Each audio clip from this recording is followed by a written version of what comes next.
Assalamu alaikum students. Today we are going to start chapter number 6, that is particle. Particles are basically the smallest item or the smallest piece of the matter which compose an atom or a molecule. आपके पास particle वो smallest piece of the matter है जो आपके पास matter की form बनाते हैं, चाहे वो कोई भी फॉर्म हो मैटर की आपके पास। पार्टिकल्स जो हैं सब्सटेंस हमारे जो है वो थ्री फॉर्म्स में एग्जिस्ट करते हैं।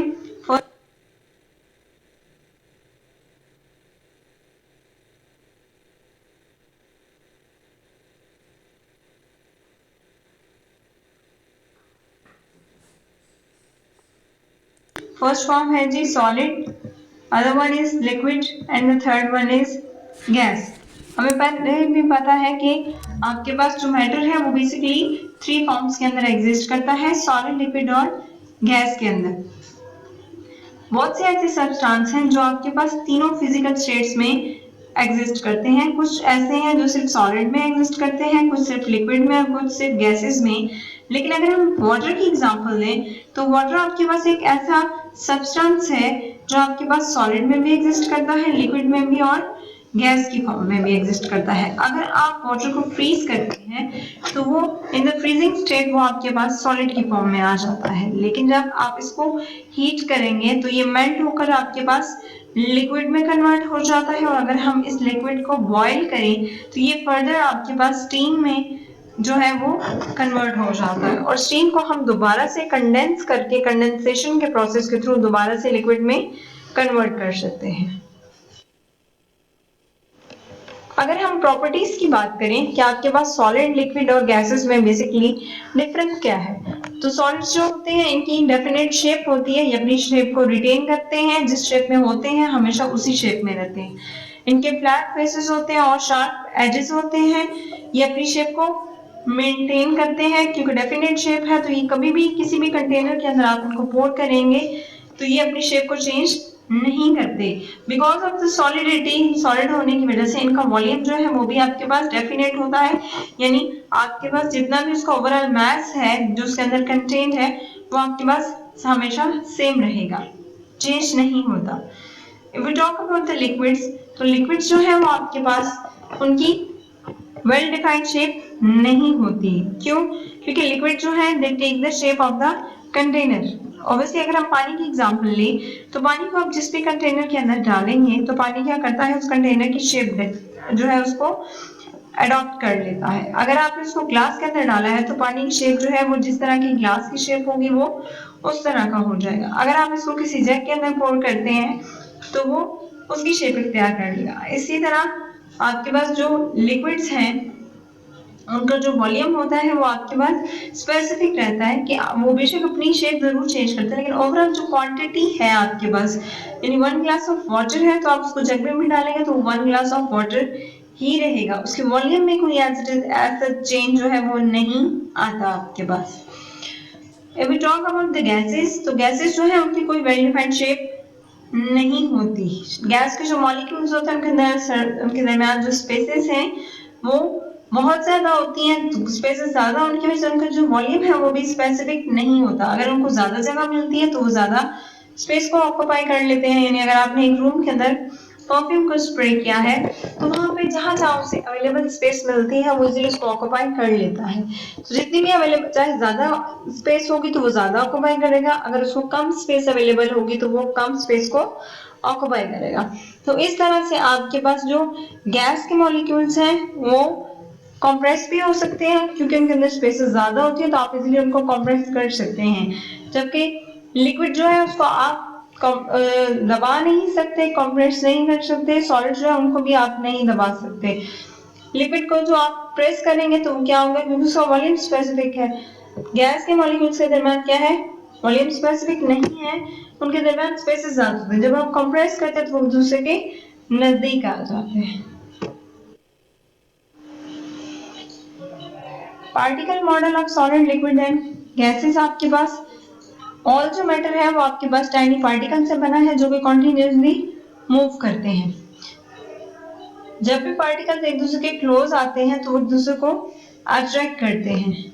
और जो तीसरी चीज है कि जब भी आप किसी चीज को हीट करते हैं तो उसकी मूवमेंट में जो है वो चेंज आता है, वो उसकी मूवमेंट को अफेक्ट करता है। ये आपके पास जो 3 क्लॉज है, ये बेसिस है जिनकी बेसिस पे जो पार्टिकल मॉडल है उसको प्रेजेंट किया गया था बाय द साइंटिस्ट, कि आपके पास जो सॉलिड, लिक्विड और गैस हैं वो किस तरह से बिहेव करते हैं। कि जितने भी मैटर हैं आपके पास वो टाइनी पार्टिकल से मिलकर बने हैं जो कि कॉन्टिन्यूसली मूव करते हैं, चाहे वो सॉलिड हो, लिक्विड हो या गैस हो।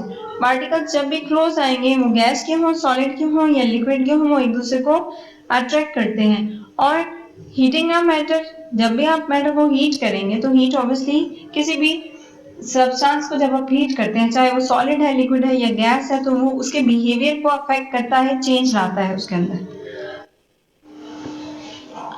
We talk about the types of the particles. So there are 2 types of the particles. Number 1 is the smallest particles, जिनको हम कहते हैं एटम।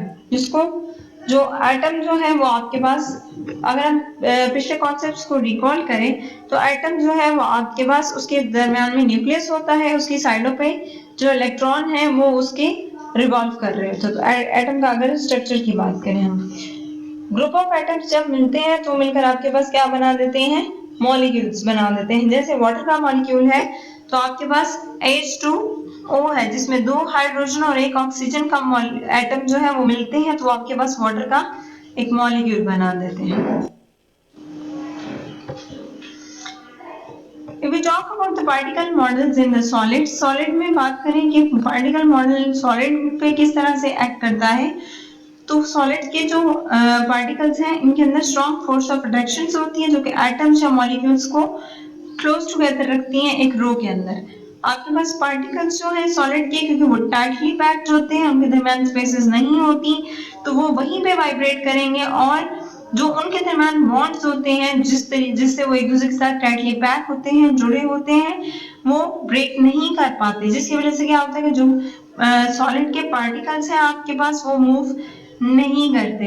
यही वजह है कि उनकी जो शेप है वो भी फिक्स होती है और उनका वॉल्यूम जो है वो भी फिक्स होता है। उसकी रीजन ये है कि फोर्स ऑफ अट्रैक्शन जो मॉलिक्यूल पार्टिकल्स के दरमियान है, ये जो एटम, एक एटम से दूसरा एटम है आपके पास, उनके दरमियान फोर्स ऑफ अट्रैक्शन इतनी स्ट्रांग होती है कि वो एक दूसरे को इतना टाइटली बाउंड करके रखते हैं कि कोई भी एटम जो है या कोई भी पार्टिकल जो है आपके पास वो मूव नहीं करता।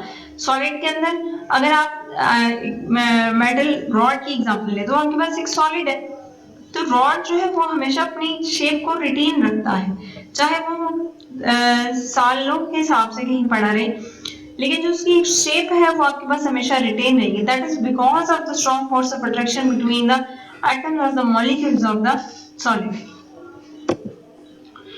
नेक्स्ट है जी particle model in the liquids. अब लिक्विड के अंदर जो है वो एटम्स या मॉलिक्यूल्स जो होते हैं वो एक दूसरे के नजदीक तो होते हैं लेकिन वो टाइटली पैक नहीं होते। जो फोर्स ऑफ अट्रैक्शन होती है उनके दरमियान वो कम होती है और उनके अंदर इतनी एनर्जी होती है कि वो मूव अबाउट कर सके, यानी as compare to the solid जो लिक्विड के मॉलिक्यूल्स होते हैं वो मूव कर सकते हैं, थोड़ा बहुत उनमें मूवमेंट आती है, वो फ्लो कर जाते हैं ओवर द सरफेस। सरफेस के ऊपर जब वो फ्लो करते हैं तो वो एक दूसरे को अट्रैक्ट करते हैं। अगर आप वाटर को गिराना शुरू करें किसी भी सरफेस के ऊपर तो उसके मॉलिक्यूल्स जो है वो क्या करना शुरू कर देंगे, आहिस्ता आहिस्ता उसके ऊपर फ्लो करना शुरू कर देंगे। एक मॉलिक्यूल जब फ्लो करेगा तो वो दूसरे को अपने साथ अट्रैक्ट करेगा। अब यहाँ पे क्या है कि आपके पास सॉलिड्स में फोर्स ऑफ अट्रैक्शन तो बहुत स्ट्रॉन्ग थी, जब अगर हम लिक्विड की बात करें तो यहाँ पे फोर्स ऑफ अट्रैक्शन जो है मॉलिक्यूल्स के दरमियान वो वीक है as compare to the solids. तो आपके पास जो मॉलिक्यूल्स हैं वो इजीली मूव कर सकते हैं, वाइब्रेट करेंगे तो वो मूव भी करते हैं। सॉलिड के केस में वो मूव नहीं कर पा रहे थे। लास्ट है जी particle model in the gases. Gases के अंदर पार्टिकल मॉडल कैसे इंप्लीमेंट होता है, एटम या मॉलिक्यूल्स जो होते हैं वो दूसरे से बहुत दूर होते हैं तो वो क्या करते हैं, इजीली जो है वो मूव कर पाते हैं, क्विकली एक जगह से दूसरी जगह चले जाते हैं क्योंकि उनके पास अवेलेबल स्पेस बहुत ज्यादा होती है। गैस के जो मॉलिक्यूल्स हैं वो आपके पास एक स्ट्रेट लाइन के अंदर मूव करते हैं, तो स्ट्रेट लाइन में मूव करने की वजह से क्या होता है कि वो एक दूसरे के साथ टकरा जाते हैं या वॉल ऑफ द कंटेनर जो है उसके साथ टकरा जाते हैं। लार्ज डिस्टेंस होने की वजह से उनको हम इजीली कंप्रेस कर सकते हैं कि आप जो है वो अगर आपने 10 गैस के मॉलिक्यूल्स को किसी कंटेनर के अंदर रखा है तो आप ऊपर से प्रेशर अप्लाई करके उनको कंप्रेस करके उनका वॉल्यूम कम कर सकते हैं और ऊपर से 10 और ऐड कर सकते हैं जितने आप चाहें according to the capacity of the container जो है गैस को कंप्रेस करके आप उसके अंदर और गैस ऐड कर सकते हैं। लेकिन अगर हम सॉलिड की बात करें तो सॉलिड को हम कंप्रेस नहीं कर सकते। लिक्विड है आपके पास तो वो उसकी कंप्रेसिबिलिटी जो है वो बहुत कम होती है, आप ये कह सकते हैं कि ना होने के बराबर। जबकि गैसेस में आप वो कंप्रेस करके उसके ऊपर से और ऐड कर सकते हैं तो they have the capacity to be compressed. अगर हम देखें तो आपके पास जो फर्स्ट डायग्राम दिखाई गई है that is basically the particles of the particle model of the solid. तो सॉलिड्स में आपके पास ये पार्टिकल्स इनमें फोर्स ऑफ अट्रैक्शन बहुत स्ट्रांग है और ये पार्टिकल्स एक दूसरे के क्लोजली हेल्ड है यानी क्लोजली पैक्ड है। अगर हम बात करें लिक्विड की तो लिक्विड में आप देख सकते हैं कि आपके पास पार्टिकल्स के दरमियान जो स्पेसेस हैं वो एज कम्पेयर टू सॉलिड जो है वो इंक्रीज कर गई हैं। यहाँ पे पार्टिकल्स एक दूसरे से थोड़ा डिस्टेंस पर हैं जिसकी वजह से क्या होता है कि वो एक दूसरे से इजिली मूव कर सकते हैं। If you talk about the gases तो गैस के अंदर आपके पास जो पार्टिकल्स हैं वो एक दूसरे से बहुत डिस्टेंस पर है, बहुत दूर है, जो उनको क्विकली मूव करने में हेल्प आउट करता है और इनको कंप्रेस करना भी इजी होता है हमारे पास। And that's all for today.